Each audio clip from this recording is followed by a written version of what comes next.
Welcome everyone to the Ready for the Draft podcast. I am your host, Gregg Schutze. This is episode 30 of the 2021 podcast series, taking a look at the draft eligible prospects and getting you ready for the NFL draft set to begin April 29th. It's just 2 weeks away from NFL draft weekend, one of my favorite times of the year. It's right around the corner. Almost here. I can't wait. And still there's a lot to really play out before we get there. We really know what's going to happen, obviously, at the top of the draft with Trevor Lawrence going number 1 overall. We have the Sam Darnold trade going to Carolina, which means that Joe Douglas has decided that Zach Wilson is going to be his guy. I'm a huge Zach Wilson fan. If you listen to my podcast, I look at Zach Wilson and there is some Patrick Mahomes in him. You watch the way that he plays, the gunslinger mentality, a little bit of Baker Mayfield there, but his ability to make, some of these off-platform throws, his ability, when he's on the run, everything is just one movement, like a shortstop. He's like a baseball player, and like Patrick Mahomes, he has that baseball background. His dad was a pitcher in the major leagues, Pat Mahomes, and so I look at Zach Wilson, I feel a lot of the same things. I think there are a few guys that can make the types of throws that Zach Wilson can throw, and I think he'll be able to showcase that at the next level. I think with Joe Douglas, what he's going to do is surround him with some additional weapons through the draft, and then also make sure that offensive line is taken care of at some point. I think he also has to address the corner position and get a pass rusher. So I think those are going to be some of the focuses there, probably at 23 and again at 34. And then after that, really shore up that offense, both with weapons and with offensive line help. And then at number 3, the 49ers, they make their deal to move up into the draft to number 3 overall. And everyone's saying, there's no way it's Mac Jones. Why would you trade all the way up to get Mac Jones when there's Justin Fields and Trey Lance? Justin Fields even had his pro day on April 15th. Looked great, and not many video, not much video there. Not many people were actually in attendance. Kyle Shanahan and John Lynch were in attendance to watch that, but really they've kind of made up their mind already in terms of whether I think this is really doing their due diligence overall. But I think Mac Jones is probably going to end up being the guy. He's the best fit overall for Kyle Shanahan's offense. It makes the most sense right there. Atlanta sitting there at number 4. That's the big question mark. They've been talking about trading out of the number 4 overall pick. To me, if you're talking about trading down and not, you're entertaining those offers, I think you're not going to be drafting a quarterback to be the heir apparent to Matt Ryan. I think ultimately what you've got there is you've got a head coach in Arthur Smith and a GM in Terry Fontenot who are looking at this and saying, Matt Ryan still has some good years left in him. He wasn't the reason why the Falcons didn't win football games. They had a defense that couldn't put pressure on the quarterback. They had some issues on the back end, and then they also couldn't run the football. Matt Ryan was still in the top 5 in terms of passing yards. You get him a weapon like Kyle Pitts at number 4 overall, and suddenly he elevates that offense. He's one of those guys, you look at what Travis Kelce meant to Patrick Mahomes in the playoffs and the Super Bowl. He was the guy. Yes, you had Tyreek Hill on the outside, but it was Travis Kelce who was really Patrick Mahomes' MVP. That was his go-to. I think Kyle Pitts can be that same type of a receiver. And then when you're talking about how do you stop that passing game? Do you double Julio Jones and Kyle Pitts? Then you've got Calvin Ridley on the outside, who I think could have a monster year. For those of you playing fantasy football, I'd probably draft Calvin Ridley pretty high in your draft if Atlanta does pull the trigger on Kyle Pitts, because I think he'll end up having a huge year. He'll see a lot of single coverage, and I think he can eat that up. Cincinnati at 5, a lot of people are thinking that this is going to be Penei Sewell, and I think there's a very good reason for that.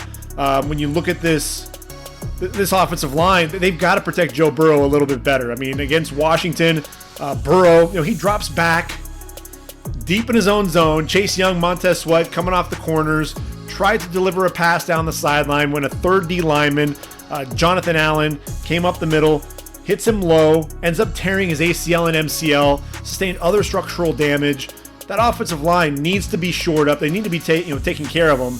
And honestly, they bring in Riley Reiff to play right tackle, and Riley Reiff is not the long-term answer at right tackle. Really, the interior of that line is what needs to be addressed. I look at Penei Sewell. I see a lot of Brandon Sheriff. I think the same body type in him, and I think that's ultimately where he could end up playing right out of the gate for the Bengals. I mean, look, they gave up 51 sacks a season ago. You've got to protect Joe Burrow. But here's the thing. And here's why I have Ja'Marr Chase going to the Bengals. I'm already watching what Cincinnati's doing. They ended up bringing in Thaddeus Moss, who was a Joe Burrow target at LSU. He's one of their tight ends now. And you think about Joe Burrow, he wants Ja'Marr Chase in there. You could still get an offensive tackle in round 2. And yes, we have a deep wide receiver class. But if you can get a guy like Dylan Radins or Liam Eichenberg or Samuel Cosme and still get Ja'Marr Chase, you're still in great shape there. And so I think that ultimately Joe Burrow is going to win out. And imagine that, Ja'Marr Chase teaming with T. Higgins and Tyler Boyd. That's going to be a pretty formidable trio for him to get the football to. Miami sitting there at number 6. You know the story there with Miami. They trade down to 12, get back up to 6. They trade with the Eagles. And Devontae Smith is sitting out there. They need a receiver for Tua. At the end of the day, could it be Jaylen Waddle? Sure. Jaylen Waddle's drawing comparisons to Tyreek Hill, but everyone's counting out Devontae Smith. They look at the weight and they're like, he's going to be too small, going to get thrown around. He didn't get thrown around against any of the big name teams. It's like, you look at Trey Lance and people want to knock him because he hasn't played against top level competition. Devontae Smith has, and he's been able to excel. He won the freaking Heisman Trophy, for goodness sakes. And yet, you want to stay, the next level, he won't be able to get it done. Don't count the Slim Reaper out. Don't count him out. I mean, and you look at Marvin Harrison. He fell into the middle of round 1, and we all saw what he ended up doing in his Hall of Fame career, despite being 6 foot and 180 pounds. I know Devontae Smith would need to eat some McDonald's, and really load up on the weight there to hit 180. He's probably at right around 170 right now, but still, he plays bigger than his size. So let's cut all that talk about the weight. I think he'll be just fine. Now the Lions, I think they could definitely go linebacker here. I think they have some. They have a need there. They also need to shore up their pass rush as well. I think bringing in Romeo Okwara did help. But I think Micah Parsons is a guy to keep an eye out for at 7. At the end of the day, when you lose all those receivers, they lost a ton of freaking receivers. I mean, it's ridiculous. When you look at it, Kenny Galladay's gone. He's in New York with the Giants. Marvin Jones is in Jacksonville. Amendola, Mohamed Sanu. Yes, you brought in, Brashad Perriman and Tyrell Williams, but none of those guys can stretch the defenses like Jaylen Waddle. Bring him in. Don't overthink it. Get your weapon for Jared Goff, and then you can address the defense in later rounds. Could they take Penei Sewell here? That's also a possibility. They need a right tackle desperately, but I think you get your receiver. Go ahead and get Jalen Mayfield in round 2, and then go ahead and focus on the defense. I think you'll be just fine. Carolina sitting there at 8. They got their quarterback. They have Sam Darnold, and yes, there's talk about, maybe we'll look at a quarterback. Maybe they're thinking about trading down, trying to get some interest there, trying to get somebody to come up and take that pick. But man, you stay there at number 8. What did Matt Rule do last year in last year's draft? He really shored up that defensive line, the defensive front. He made sure to focus on getting Derek Brown and Yetur Gross-Matos right up front in that draft. So I'm looking at Penei Sewell. You already have Taylor Moton on that franchise tag, playing right tackle. Get your left tackle, get Penei Sewell in there, protect Sam Darnold, and then go ahead and get some weapons for Sam Darnold. I think that's really going to be a huge key there for Carolina. I think Pat Freiermuth, second round, get your tight end. That's going to be a huge key for Carolina going forward. I think Denver at 9, a lot of people are talking about this is where Justin Fields is going to go, right? They got Drew Lock. You look at his numbers, 35th in pass efficiency, and hey, there are 32 teams, and that's not going to get it done. And I agree, but a lot of the team still believes in him. I saw an interview online with Dalton Reisner, and he was talking about how the team really, he wants to see Drew Lock at quarterback. The team wants to see him at quarterback. I think they still bring in a quarterback. I think day 2, they target Davis Mills. And look, ultimately at the end of the day, if Drew Lock pans out, you still have Davis Mills as that insurance policy. If not, Davis Mills comes in and takes over that starting quarterback job. But I think at number 9, what you're looking at is you have Anthony Johnson and you have Josie Jewell at inside linebacker. They're not going to be under contract after this season. They didn't really do much to address that interior of that linebacking core. They went out and they got corners. They let AJ Boye go. They have Ronald Darby and they have Kyle Fuller. You got corners. They're teaming with Bryce Callahan there at the nickel. They don't have those inside linebackers. I think Micah Parsons goes here number 9 overall to Denver. Dallas, look, let's not mess around. Yes, you can go offensive line. You need a corner desperately. You need to address that defense. If they go offense, there's talk that Jerry is in love with Kyle Pitts and he's going to try to trade up to number 4. Stop it. Just stop it right now. You need to focus on that defense. You need to get corners. You need to get pass rushers. You need to get linebackers. Focus on that defense. It's not your offense that was letting you down. It was that defense. Just stop it. Get a corner. Get Patrick Surtain and move on. Giants at 11.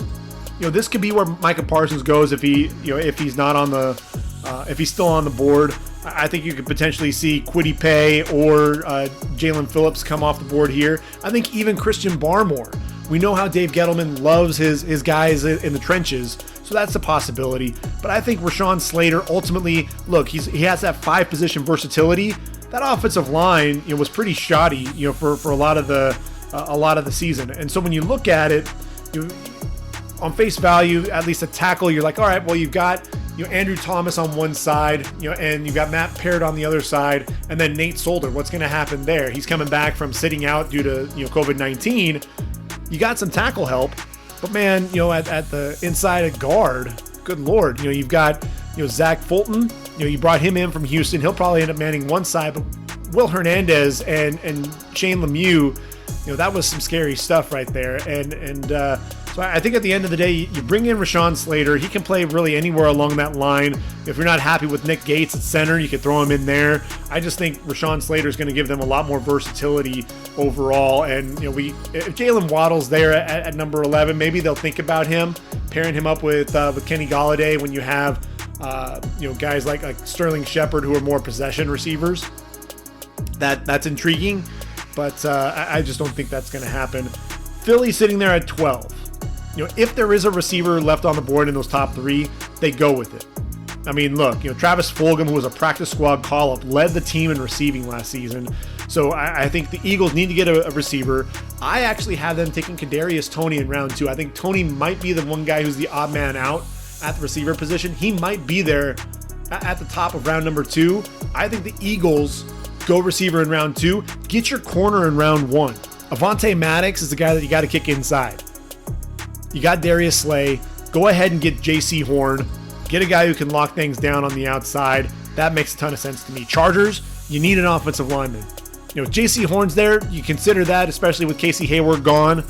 But Christian Darrisaw, he's the number 3 offensive tackle in this draft. Don't overthink it. Get your offensive tackle. You need a left tackle.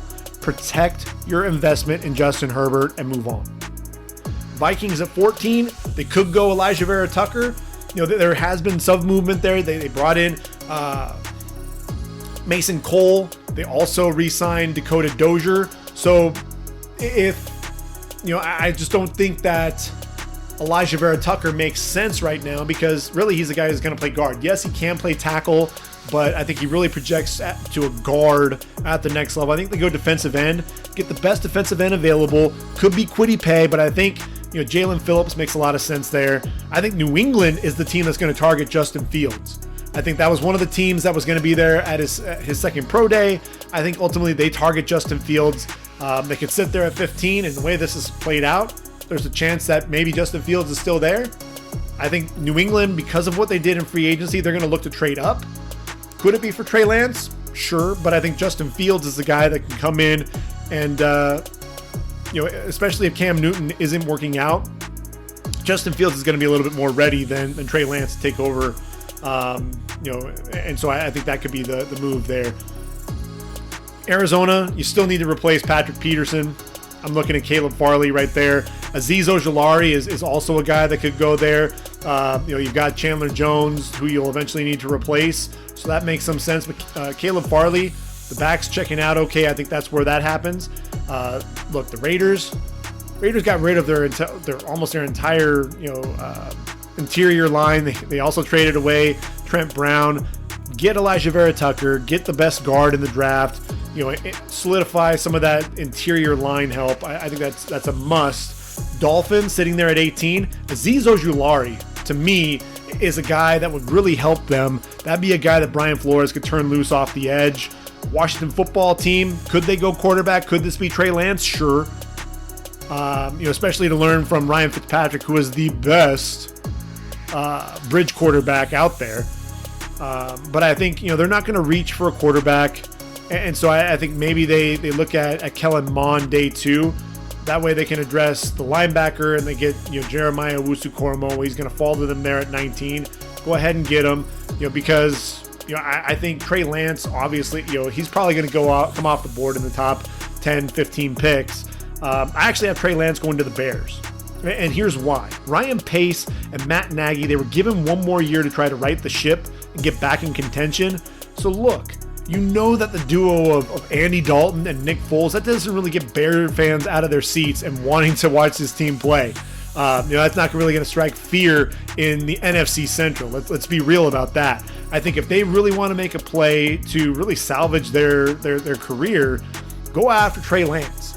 Let this kid learn from 2 of the veterans and let him ultimately take over that starting job here in a couple of years. I think that makes a ton of sense for me. I think the Colts, they need to replace Anthony Costanzo. Tevin Jenkins is sitting there. Tennessee at 22. Kwity Paye. Get another edge rusher there. They brought in Bud Dupree, but look, you only had 19 sacks, and Harold Landry's career has been up and down. Get Kwity Paye. Push Harold Landry for that starting spot. The Jets, I mentioned that they could go receiver. They could go Najee Harris here. I think they actually target Greg Newsome, the corner out of Northwestern.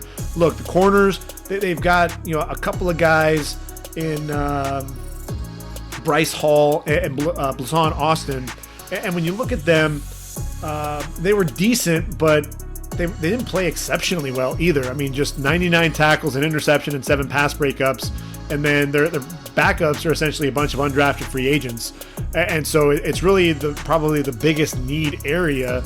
And if Robert Saleh and Jeff Ulbrich, they're going to need a lockdown corner on the outside. Greg Newsome's one of those guys that's moving up draft boards. Steelers, they need offensive line help, but I think Najee Harris, they need to replace James Conner. Najee Harris makes a ton of sense. Jags need a playmaker on the back end of their defense. Go ahead and get Trevin Merrick out of TCU.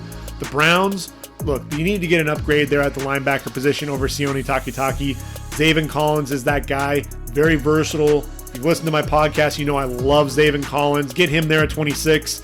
27, the Ravens, they could go receiver, but I think Sammy Watkins, you bring him in, that tempers that need at the receiver position. I think you can wait until day 2. 27, get an edge rusher. If Ojulari's there, that's the pick. But I think even if he's off the board, you go Joe Tryon out of Washington. He's 6'5", 259, ran a 4.64 40, 34-inch arms, and an 82 3/4-inch wingspan. So that's nearly 7-foot wingspan coming off the edge. He's going to use that leverage, that length to his advantage, plays with good leverage. 8.5 sacks in 2019. Showed his ability to play the pass as well. Some good lateral agility in the flat. I really like Joe Tryon. I think he can end up being a first rounder, and I think Baltimore, they need to address that pass rush. They don't strike fear in opposing offenses like they used to. 28, the Saints. Look, you got Emmanuel Sanders is gone. You need to get a number 2 to complement Michael Thomas. Rashad Bateman, 6'2", 210 out of Minnesota. Come on, ran a sub 4.4 40 at his Exos Combine. Get Bateman. Don't mess around there. Get your receiver. You can get a linebacker in round 2.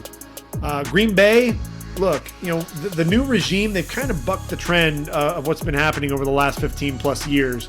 I think you got 37-year-old Aaron Rodgers, and you bring in Jordan Love ultimately to be his replacement. And the last time the organization took a skill position player on offense prior to Love was Aaron Rodgers in 2005. So I think it's not out of the realm of possibility to see the team take its first receiver in round 1 since Javon Walker in 2002. This could be Kadarius Toney, who I think would complement Devontae Adams, and then Allen Lazard and Marquez Valdez-Scantling well.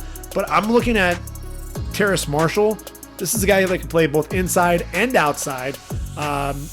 Is a threat on all 3 levels, runs his routes really well. I think that would be the better choice there for the Packers at 29. At 30, the Bills, they have a really deep roster. I think they have some of that luxury. And really, yes, they brought in Matt Breida to compete with Devin Singletary and Zach Moss, but I think they're going to take a page out of KC's handbook.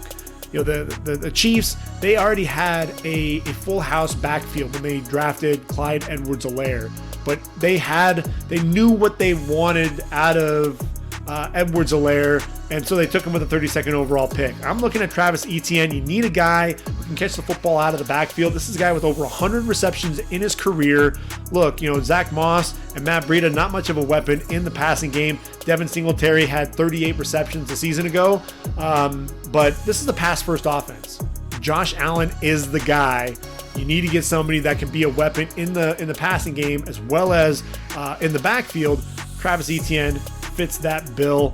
KC, they needed to address the offensive line, but look, if Jamin Davis is sitting there, you have to take the guy. I mean, the guy is just a physical freak. Ran a 4.41 40 at his pro day, 42-inch vertical leap as well. This dude is an absolute beast. They need a linebacker now that Damian Wilson is gone, and so I think it makes a ton of sense to bring Jamin Davis in. And then the Bucs, they're sitting there at number 32 overall. I haven't named a defensive tackle yet. I think Green Bay could go defensive tackle. Look, the Raiders sitting there at 17, they could even target a defensive tackle. Why? They've been so porous up front, but they have made a couple of pickups in the offseason that lead me to believe that Vegas could end up turning to that offensive line because they haven't really addressed it in the offseason. They really haven't. They brought in Nick Martin to take over at center, but they need guard help. So when you bring in Solomon Thomas, you bring in Quentin Jefferson, you also have Jonathan Hankins there at defensive tackle. I think that's where, for me, I'm looking at the Raiders saying that makes a lot of sense to me that you pass on the defensive tackle now, go ahead and wait until later on in the draft, and go ahead and get your offensive line help starting out. So Tampa at 32, I think that's where Christian Barmore is ultimately going to go. He's 6'5", 310 pounds. The redshirt sophomore. Look, he's only played in 747 snaps at Bama, but he's been a difference maker up front. So yeah, he is inexperienced, but he had 8 sacks as an interior pass rusher. Used that quickness off the ball, getting quick penetration, also displaying that power on the outside to collapse the pocket and pressure the quarterback. Virtually unblockable in that college football national championship, really harassing Justin Fields all game long. This is a guy with an over 7-foot wingspan as well. Vertical leap of 34.5 inches, ran a 4.96 40. Give me Christian Barmore to the Bucs. And the reason why I want to do that is you've got William Golston, who's going to be a free agent at the end of the season. Look, Ndamukong Suh's back on another 1-year deal, and you don't know how much longer he's going to want to be in Tampa. Probably stick around as long as Tom Brady's there, but I think you need to address the future of that position. I think Christian Barmore ends up being that guy. So we made it quickly through my first round, at least right now. That's not going to be my final mock draft. I mean, you always know things could absolutely change over the next 2 weeks as we head towards draft day. There could be another trade. There could be somebody that wants to move up and get a quarterback. You could see deals done. We'll see what happens as we get closer and closer. But I wanted to at least bring my mock draft, especially because it ends with a defensive tackle. In episode 30, we're talking about defensive tackles. And we want to take a look at really that position. I think this is kind of a weak draft class overall for that defensive tackle position.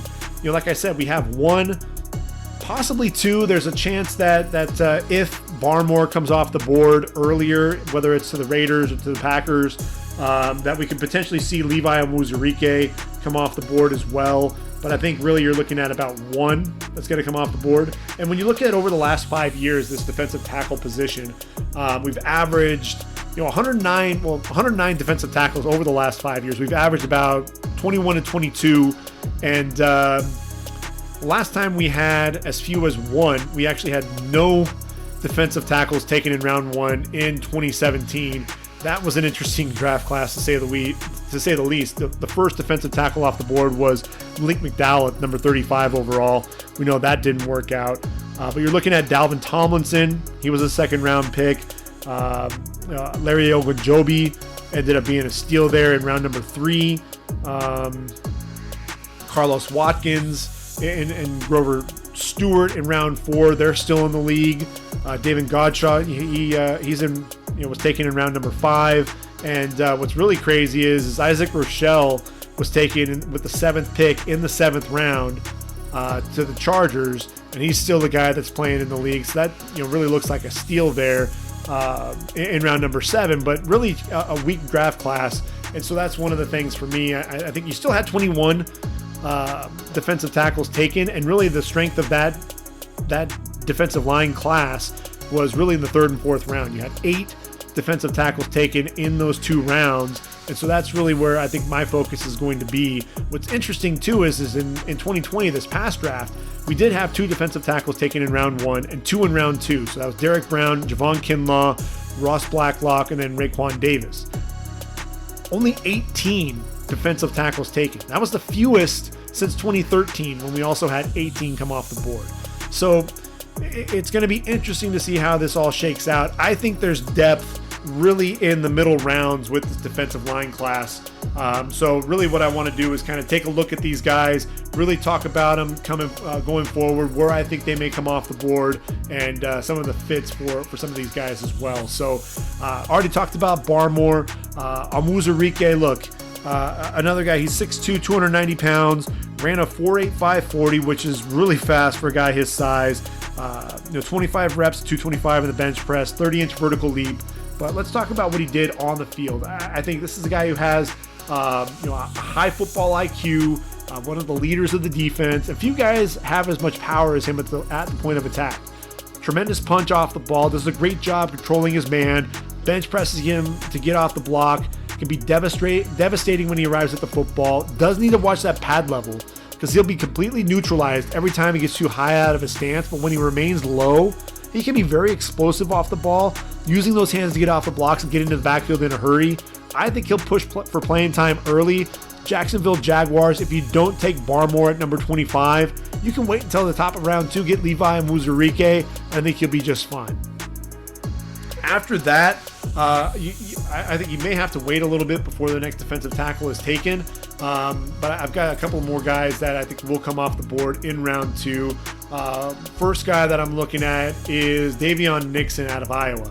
Look, this is a guy who, he measured in 6'3", 313, and a guy that really burst onto the scene in 2020. Was just wreaking havoc left and right. He was as disruptive as they come, winning at the point of attack with that explosive burst, plays with the low pad level, tremendous hands, working to the football, extremely productive, 15.5 tackles for loss in 2020. Also explosive as a pass rusher, reminds me a little bit of Geno Atkins with his ability to shoot gaps, get off blocks, win with leverage, get downhill to the quarterback in a hurry. And let's also not forget the athleticism that he showed on that interception that he took back 71 yards to the house against Penn State. I think Daviyon Nixon, I'm looking at the Browns. They lost Larry Ogunjobi.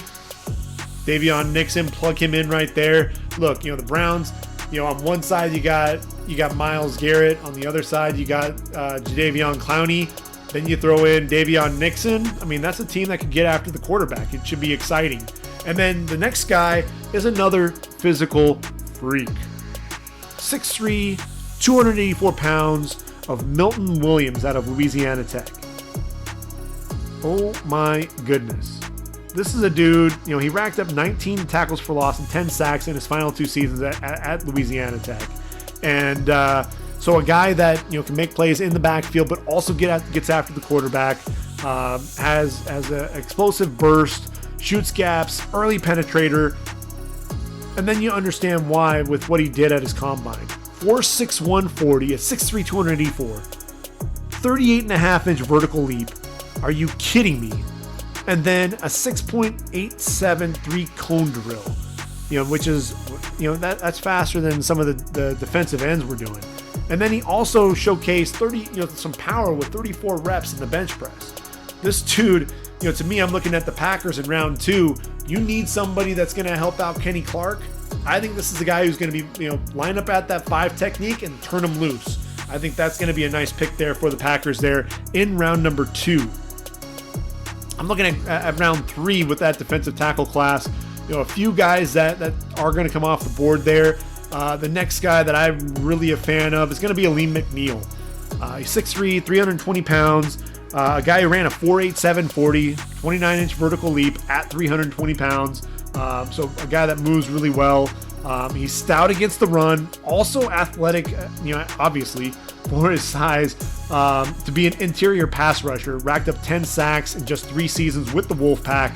And I think maybe his most impressive play was actually against Virginia. Saw as many as 3 blockers in his face, but kept his eyes on the quarterback, got into the throwing lane, tipped the ball into the air to himself, then returned it 18 yards for a touchdown. Athleticism, and I'm looking at the Lions. I think the Lions need a defensive tackle to pair with Michael Brockers. They re-signed Romeo Okwara, but I think they still need to address that line a little bit. Trey Flowers, Deshaun Hand, they battled injuries last season at defensive end position.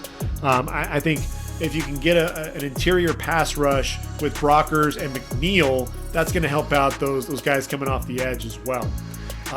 Another guy that I really like is Tufele out of USC. And this is a guy he's 6'3", 305. He sat out 2020 due to COVID concerns. His family was hit hard due to COVID-19, so that's why he sat out. Ran a 4.97 40, a 30-inch vertical leap, 30 reps in the bench press. So good athleticism, also some solid power to his game as well. And this is a guy, he's a disruptive 3-down lineman for USC, quick penetrator against the run, uses that burst and powerful hands along with a quick swim move to beat blocks to get after the passer as well. Needs to watch that pad level, will get neutralized if he fires too high coming off the ball, but I think there's some scheme versatility to him. I think, a team like Houston, they're going to try to look for a guy that's going to replace J.J. Watt, and I'm looking at a guy like Jay Tufele. I think Tufele, he played that 5 technique at SC. I think that can make some sense. This is a guy 10 tackles for loss, 6.5 sacks. A guy that I think could make some sense there in that round 3, round 4 range, somewhere around there. After that, you're looking at a guy like Tyler Shelvin. If you're looking for a dude that's going to just clog up the middle, Tyler Shelvin's going to be your guy. He's not going to be explosive. Yeah, he ran that 5.4 40, but look, he's 6'2", 350 pounds. You're looking for a Vince Wilfork. You're looking for a Gilbert Brown. You're looking for a guy that's going to clog the middle and just take up a ton of space. And, this is going to be your guy. I look at a team like Miami, the Dolphins. They have Raekwon Davis right now who's going to be that over the nose. I think really Raekwon Davis might actually be better as a 5 technique. And I think really what you could be looking at is you get this big dude like Tyler Shelvin in there, and with Christian Wilkins and Emmanuel Ogbah, you need some help with that pass rush. Allow Jerome Baker and Bernard McKinney to fly around a little bit. Andrew Van Ginkel coming off the edge. And so I think you'll see McKinney and Baker making a ton of plays behind him. So it'll be interesting to see how that plays out, where Tyler Shelvin goes. Another guy who sat out 2020, but a guy who I think can make an impact at the next level. Another guy that I'm a huge fan of is Darius Stills. At his pro day, he showed up at 6 foot, 278 pounds, so very undersized, but he's a guy that, to me, just wreaked havoc against Big 12 defenders, Big 12 offensive lines. And the reason why is this is a guy who plays with tremendous leverage, and he has to because he is such a small dude. But, when he fires off the line, this is a guy who he was splitting double teams. He was getting into the backfield, very disruptive, and that low pad level, able to generate some good strength at the point of attack and shoots gaps in a hurry. And what he often did was he would attack that interior lineman's outside shoulder to get into the backfield in a hurry. Tremendously productive, 23 tackles for loss, 10.5 sacks. That get off is insane. He'd line up over the nose. Again, that being undersized is a little worrisome for me. So he could end up falling in that draft probably to the 4th or 5th round range. But he's a football player, man. I'd take him in the 3rd to 4th round range if I were an NFL franchise. Bobby Brown, the third. Here's a guy who's really interesting. He's 6'4", 321, 34, almost 35-inch arms, a wingspan over 7 feet, ran a 4.98 40, 33-inch vertical leap, and another guy to me that plays with a ton of power. A guy that I think bench presses guys at the point of attack and sheds blocks in a hurry, shoots into the backfield, and makes a play on the ball carrier. A guy who also has a short area burst and is going to get after the quarterback a little bit for you as well. So for me, I look at a guy like Bobby Brown, and I think that the 4th round does make some sense for him. When you look at some of his stats, and the stat line is kind of crazy.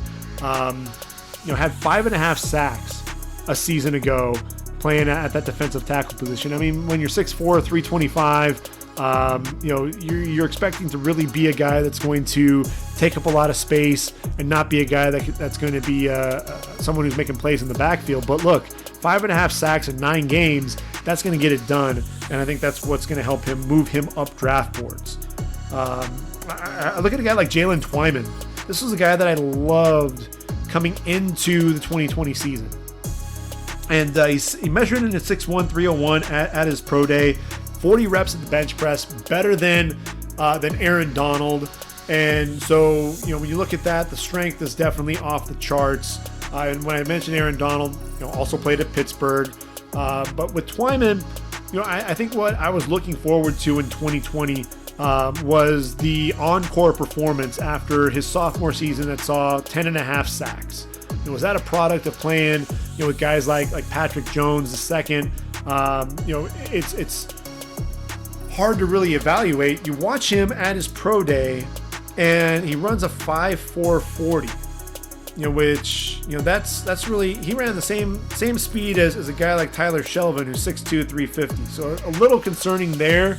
But this dude, he has a ton of power, and that short area quickness is really what's allowing him to win off the ball. I think because of some of that 40 and some of the concerns there with the athleticism, I think that could move his draft stock down. At one point, I thought maybe he'd be a 2nd round pick. Then I moved into the 3rd round. I think he could fall to the 5th round, which I think could potentially be a steal. Because look, it's hard to evaluate guys that sat out 2020 due to the COVID virus. So it's something that, is he out of shape? In some regard, was this a guy that was just really hitting the gym and hitting the weights? The 5.4 40, it is somewhat concerning, but again, defensive tackles aren't running a full 40-yard dash, but it's still one of those things that can be a little alarming. I have him still as one of my top defensive tackles. I have him in my top 5 because it's just rare to find defensive tackles who can put that much pressure on the quarterback. Which leads us to Marvin Williams.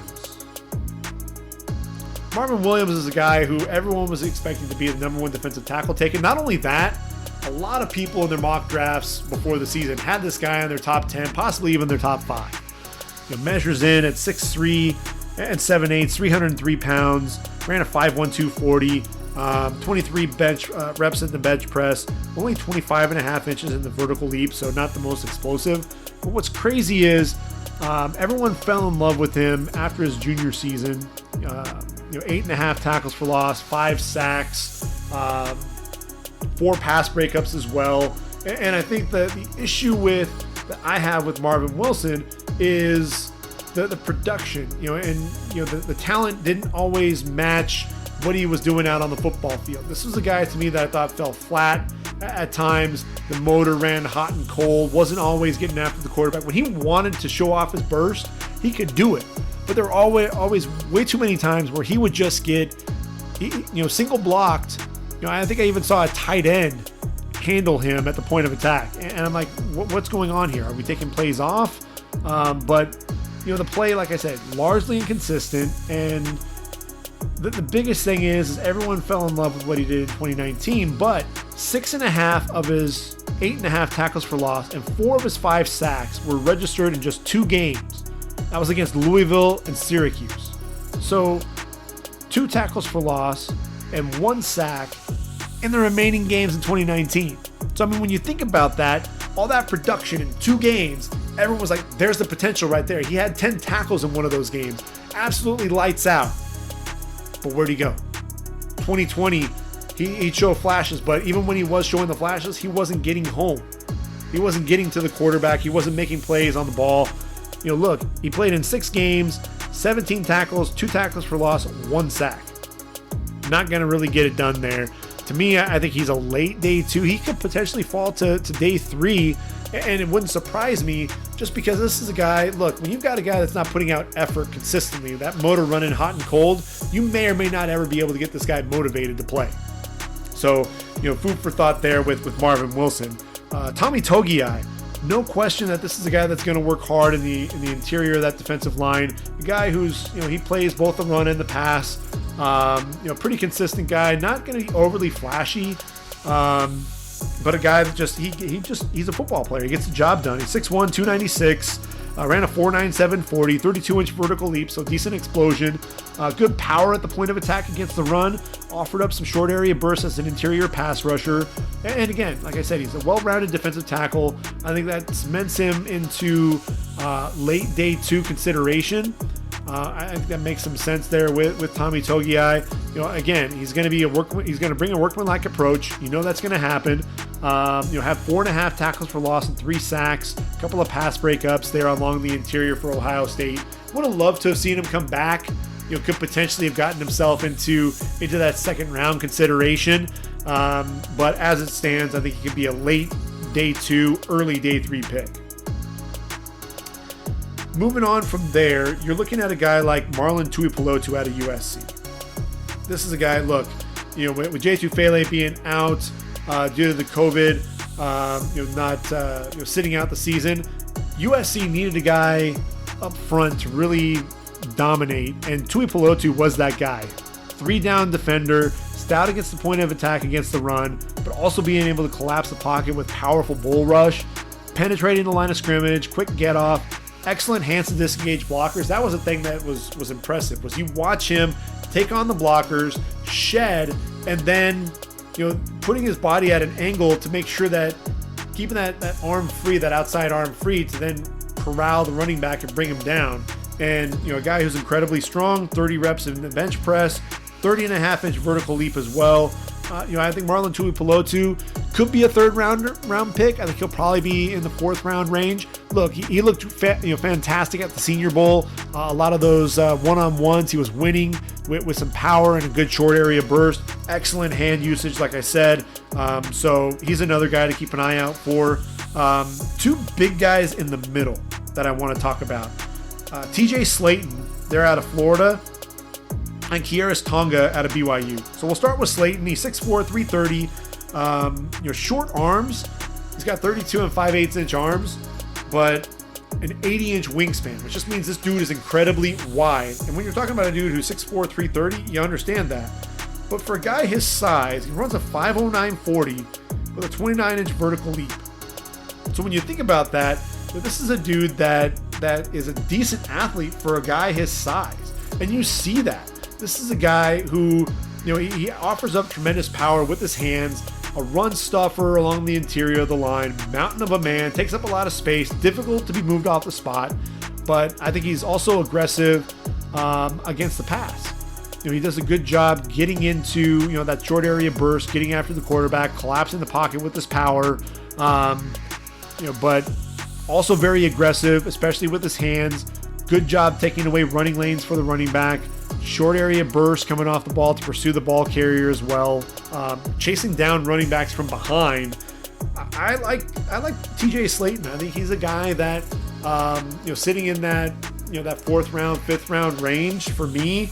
I think probably 5th round, but a guy who I think could end up making an impact for an NFL team. And then with Tonga, BYU, this is the guy in the middle. There were times where he disappeared and you're wanting to see more out of him. But look, 6'4", 321 pounds, 35 reps in the bench press, so it's fourth most amongst defensive linemen in the last 5 years. And this is a guy, 16 tackles for loss, 8.5 sacks, including 3.5 this past season, 12 pass breakups as well. And a guy who, you'd see him push in the pocket, you'd see him getting quick penetration against the run, can be very disruptive, takes up a lot of space as well. So that allowed those linebackers at BYU, a lot of athletic linebackers, their safeties as well, to make plays behind him. I think Tonga's a guy, they can go anywhere from the 4th round if a team really falls in love with him to the 6th. But I think he's another guy along the interior of that line that people are going to really like. I think Taquan Graham out of Texas. Don't want to do that to him. Taquan Graham, interesting cat, 6'4", 294. Ran a 4.93 40, 32 reps in the bench press at his pro day. 21.5 tackles for loss, 6 sacks. A guy that I think gets decent penetration. He plays behind the line of scrimmage. 17.5 tackles for loss in each of the last 2 seasons. And, a guy that, not each of the last 2 seasons, in the last 2 seasons combined. But Taquan Graham is an interesting guy. Not really a lot of hype around him. Probably a guy that's going to be in that 5th to 6th round range. But a guy who I think could end up surprising some people. Another guy who I think could surprise people is Marquise Spencer out of Mississippi State. He's 6'4", 300 pounds, but a guy who also played 5 technique at times, 23 tackles for loss, including 8.5 this past season through 9 games, 7 sacks, and a guy who I think he's a good athlete for a guy his size. And he's somebody for me that is intriguing. I think those middle rounds, if a team's looking for somebody who I think at 6'4", 300 pounds, he could potentially be, he has enough athleticism to be a 5 technique if you need him. You can throw him inside in a 43 defense and let him be a 3 technique. There is that versatility there with him, so he's an interesting guy that's going to be coming off the board in the middle rounds. After that, you got a guy like Jordan Scott, 44 starts to his career with the Ducks. And this guy he's a run stuffer extraordinaire. He's a guy that's going to clog the middle of a defense. He's 6'1", 321 pounds. A guy that's he's going to be stout at the point of attack. He's going to be that spark plug there, a late round guy that teams could end up keeping an eye on. Jerome Johnson out of Indiana was a fun guy to watch. 6'3", 304 pounds. Actually measured in at 6'2", 296 at his pro day. 81.5-inch wingspan, 5'1", 240.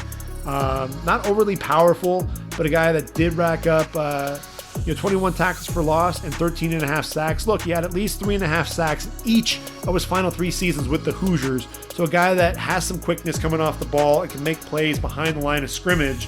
He's a guy that's going to be a mid to late rounder, but a guy that I think could end up making a roster and be a rotational player.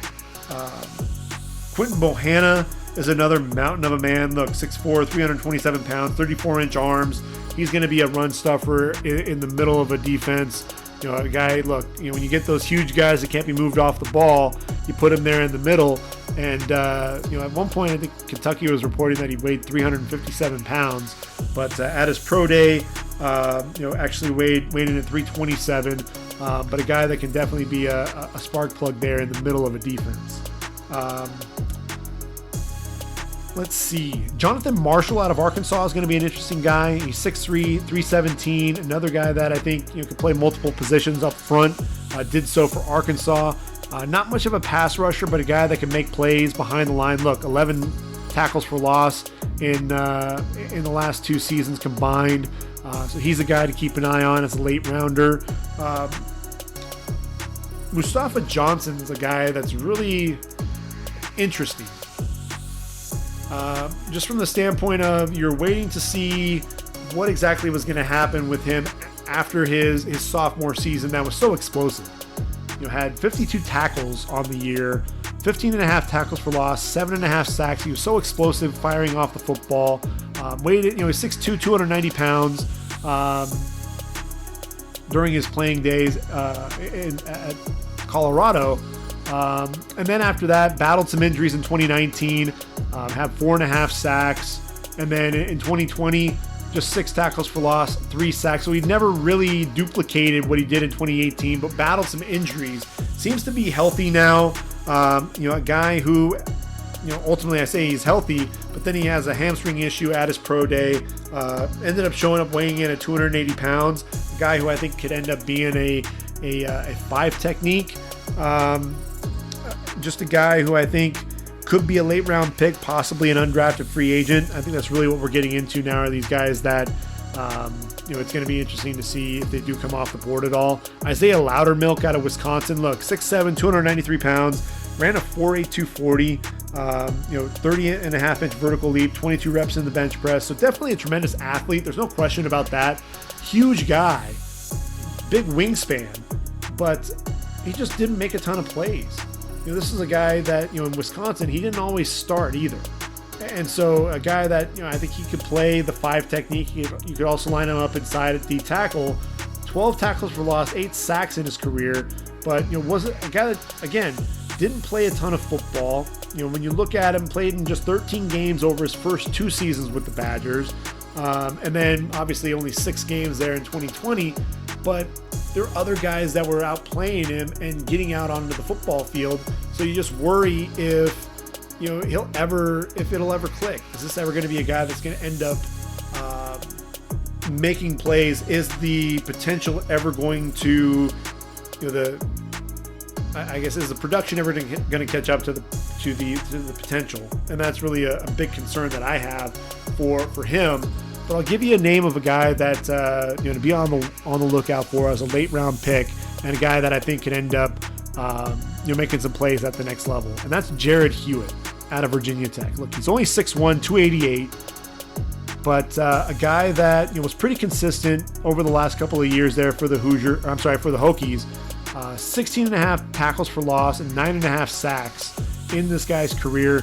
A guy who's explosive coming off the football, very strong at the point of attack as well. A guy that's going to be disruptive against the run, get a quick penetrator, but can also push the pocket and get after the quarterback in the passing game as well. So he's another guy that you definitely have to be mindful of in those later rounds.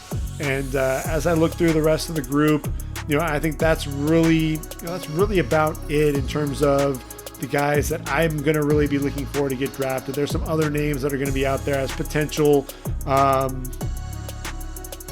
undrafted free agents.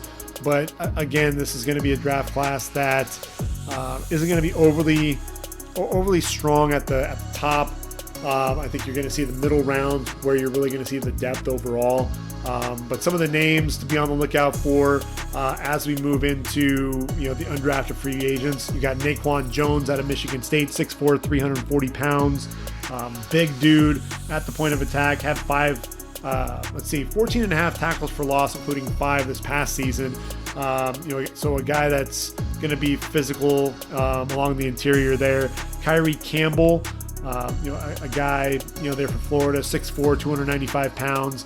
He'll be an interesting guy that could potentially get drafted. I think he'll probably end up being an undrafted free agent. Michael Dwumfor was at Michigan, transferred to Rutgers. A guy that battled some injuries. And so he's a guy that I think is looking for some redemption, looking for a second chance there. Austin Faulu for Oregon, 6'3", 300. He's a guy that was kind of a role player there for the Ducks, but a guy that I think could end up potentially working his way onto a practice squad. Looking at the rest of the group, Dan Archibong was a guy that 3-year, might have actually been a 4-year starter there at Temple, 6'6", 300 pounds, definitely has tremendous size. A guy that, 8 pass breakups in his career there with the Owls. He'll be a guy to keep an eye out for. Watch him to potentially go to Carolina. Matt Rule loves his guys from Temple and Baylor. He might be a guy that could end up being either a late round pick, possibly a 7th rounder, or an undrafted free agent. But watch him going to Carolina. I think that's ultimately going to be his landing spot. Jack Heflin was at Northern Illinois, transfers to Iowa, 6'4", 312. With the Huskies, 17.5 tackles for loss, 9 sacks. Didn't, he's a rotational player there for the Hawkeyes, so didn't have as much of an impact with them. But he's a guy to keep an eye out for because he does have some athleticism there at the defensive tackle position. Can make some plays behind the line of scrimmage. So those are some guys to be on the lookout for as potential undrafted free agents that could end up not only making a camp, but potentially make it onto the practice squad. And those are my defensive tackles.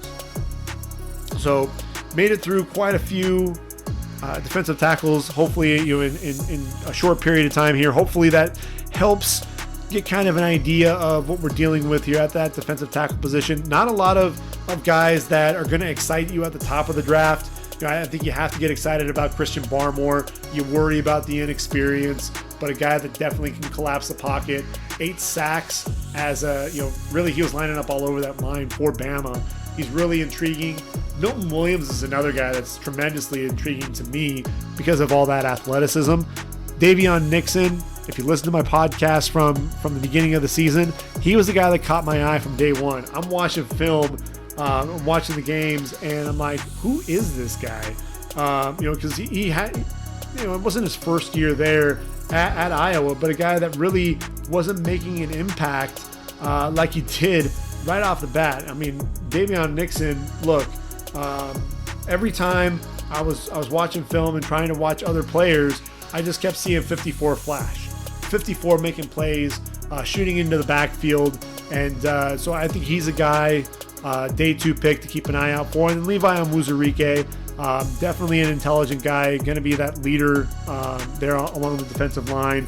I think those are the 4 guys to really be excited about at the top of the draft. But then you have the depth in those middle rounds with Aleem McNeil and Bobby Brown, the third, Darius Stills, Marlon Tuipulotu, and Tufele from USC, Tommy Togiai, Jaylen Twyman, Tyler Shelvin.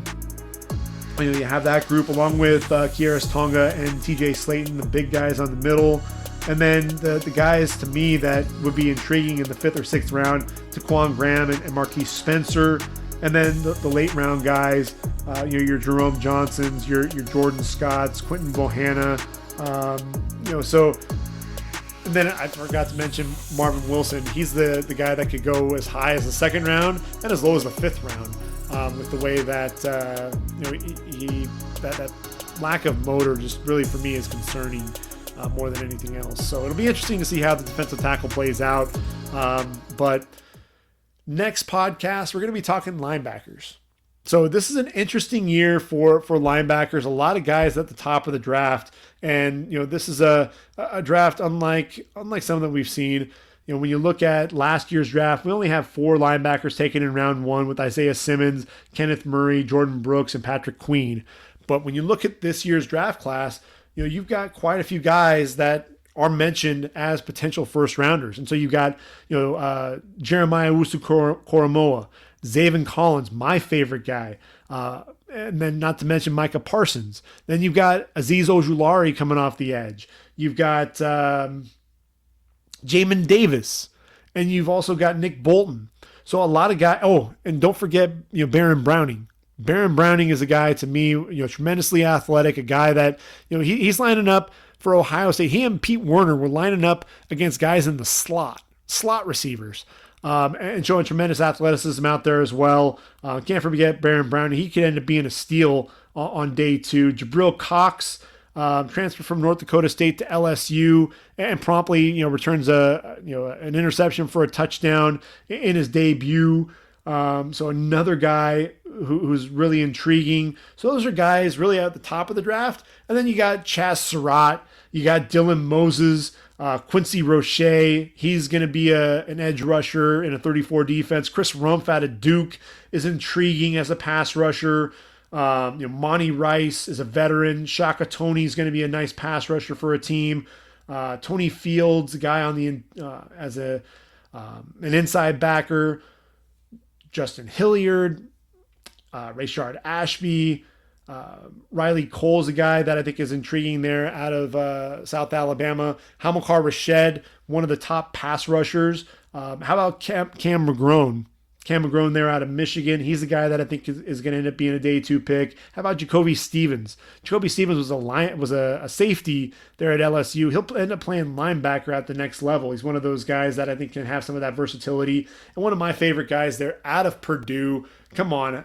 We got to talk about Derek Barnes. We'll be doing that in the next podcast. Garrett Wallow out of TCU is another guy to keep an eye out for.